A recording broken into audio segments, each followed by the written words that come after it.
Good morning, everyone. So we are here today to discuss the most important inventions during the Middle Ages. So these are the most important inventions during Middle Ages. Middle Ages. First, printing press by Johannes Gutenberg. Around 1440, paper making technique and printing both first appeared in China, but the automatic printing was invented in Europe. Since Gutenberg was the first to make the words from an alloy fleet, antimony and tin, he used a special matrix and have around 290 letters, boxes including character, punctuation marks, and etc. This invention is regarded as one of the greatest inventions of medieval ages. He revolutionized the printing process and the printing world as far advanced technology than before. So, kanina, this is a printing machine for printing text or images in the paper. And then, na-invented siya, makita naman siya, 140s. So, na-create siya sa Germany. And to make the production of books and documents faster and more efficient, leading to wider dissemination of knowledge. Since Gutenberg was developed using movable type and which allowed for the individual letters to be arranged in reels rather than carving in each page. So next kay eyeglasses. Around 1200s. Eyeglasses or spectacles were first made in Italy at around 1200s. Since Roger Bacon was the first person to use lens for optical purposes, but the magnifying lens were already using for reading purpose at that time. The earliest glass only had convex lens to remove the farsightedness problem. A concave lens to aid the myopia or nearsighted was discovered later in 16th century. This invention significantly improved the quality of life for many people by enhancing their ability to read and perform. Since nabasahan na to din si Roger Bacon and the first person to use lens, but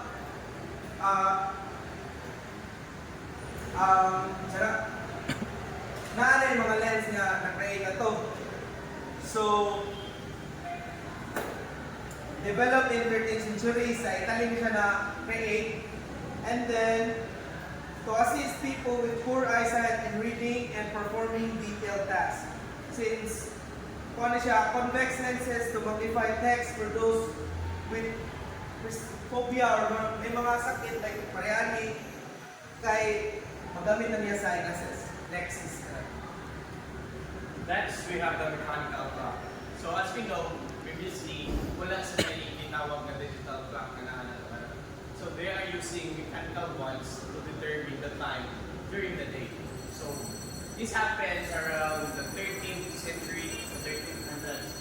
Some say that the first mechanical clock was completed in China called the Fox Player. The oldest surviving clock was installed in the Salisbury Cathedral in 1386. Another mechanical clock was installed in the Wells Cathedral in 1392 and now preserved in the Science Museum of London. These clocks use gears and blades to measure time more accurately than previous methods like sundials and multi-clocks. They were often installed in church towers and public buildings, helping to regulate daily life and work schedules. So with that, before aning mga gitawag ng mechanical clock, we have the sundials and the multi-clocks. Sundials is the method they use, especially gamit ra ang adlaw. So with that, pinarakan siya and it's not very accurate except pa niya ito nabuhat ang araw, which is one of it is the mechanical clock. So it was developed again in early 1300s and developed in Europe, mostly at Italy and England. So the question why is that it provides accurate time during the day and night. So how does it work? So mechanical gears, just like you can see in the visuals, no, mga mechanical, hindi gamit, hindi siya digital ones. So next we have windmills. Windmills was particularly established at around 1200s or the 12th century. So, from the Persia, which is now known as Iran. These remarkable machines harness the wind's power and transform the way grains were processed. They were used primarily for grinding grain into flour. Prior to the advent of windmills, milling was a labor-intensive task that relied heavily on manual, hard labor and water mills. However, windmills offered a more efficient and convenient alternative, especially in areas with abundant wet resources. So, you can know that windmills karon more ayang purpose is not like for the for grinding ang gitawag ng mga grains, but karon gigamit pud na siya to harness power from the wind to provide us electricity. But before, ang purpose na niya is to grain mills. Mo na mostly sa atong makita sa atong mga history, ang mga windmills nasa mostly sa mga farm. Okay? And to know na labor-intensive na siya sa una, mao na kinahanglan po nga ang atong mga windmills before is very light siya, however, makakaya niya ang usog sa hangin during that period. So that's all for the first part of our discussion.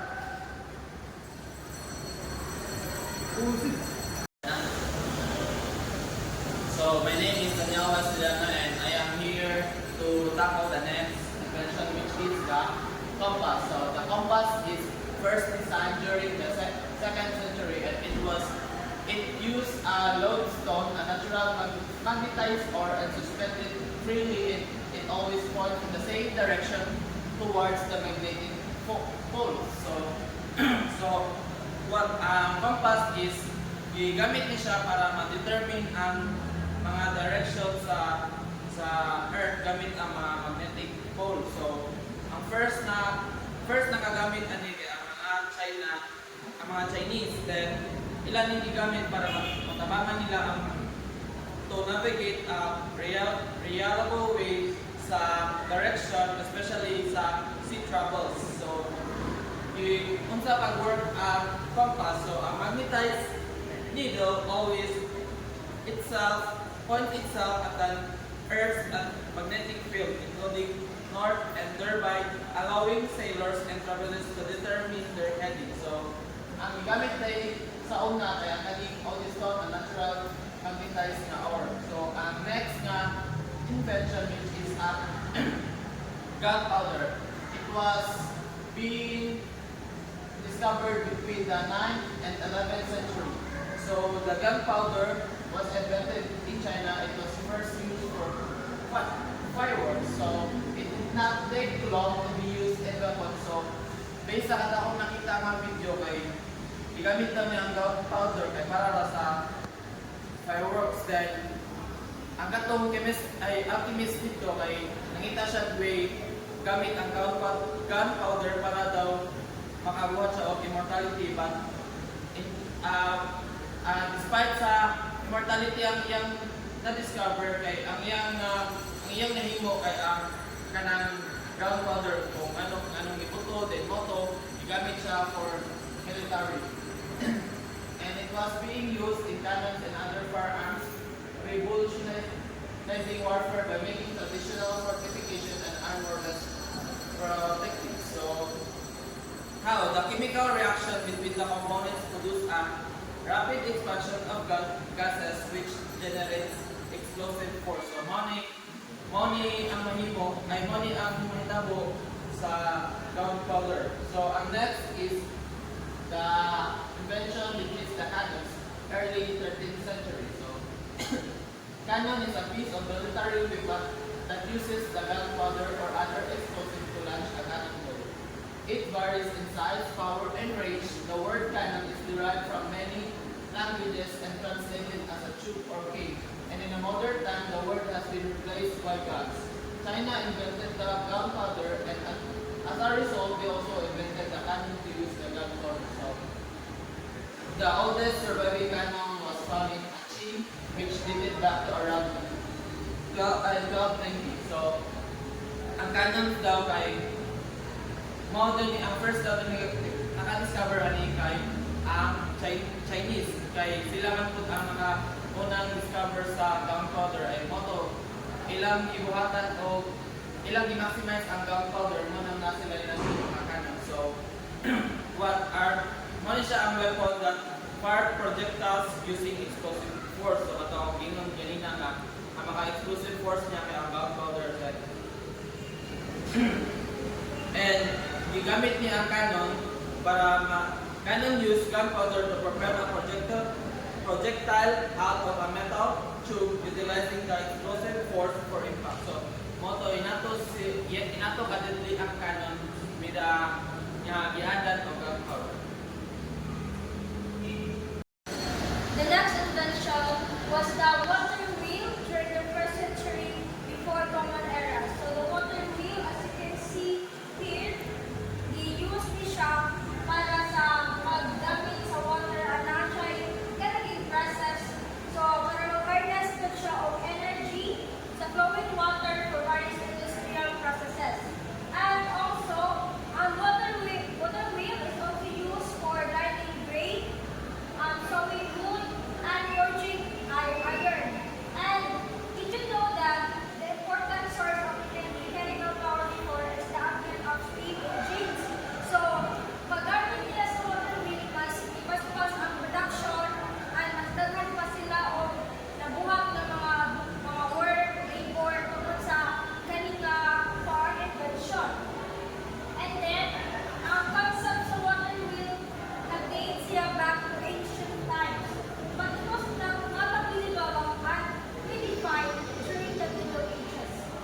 So, what is our earliest evidence of water wheels in Western history dates back to the first century before Common Era. Next is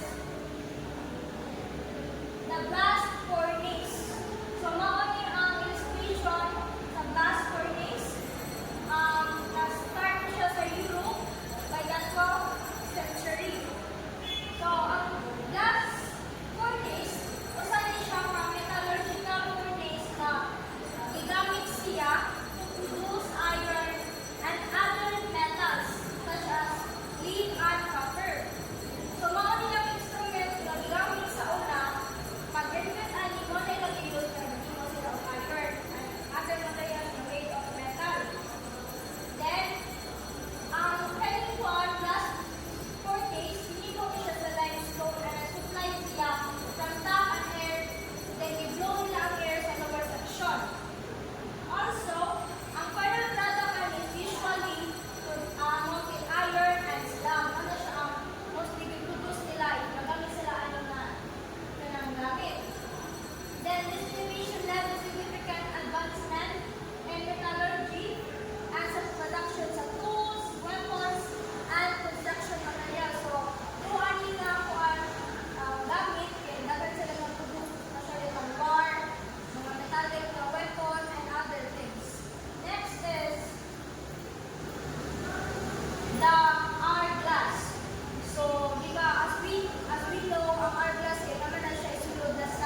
ani, una daw kaya China.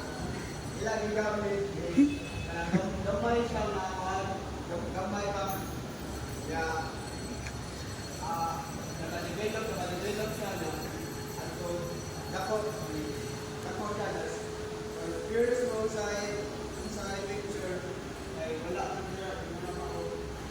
Nani siya guys kanang utang siya sa kan kita magkuhan sa farm kanang mag-vulkan o mga soil kay wala siya gamit para makaproduce o kanang lindot quality sa ilang plants.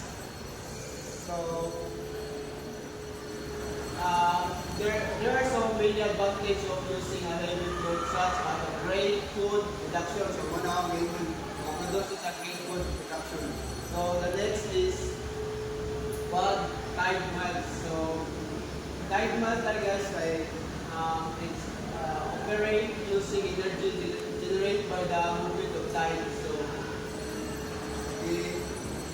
katong isa ka miles kay gamit at gamit ito sa ano kanang tinanggal ko siya there para highway para makaproduce of energy.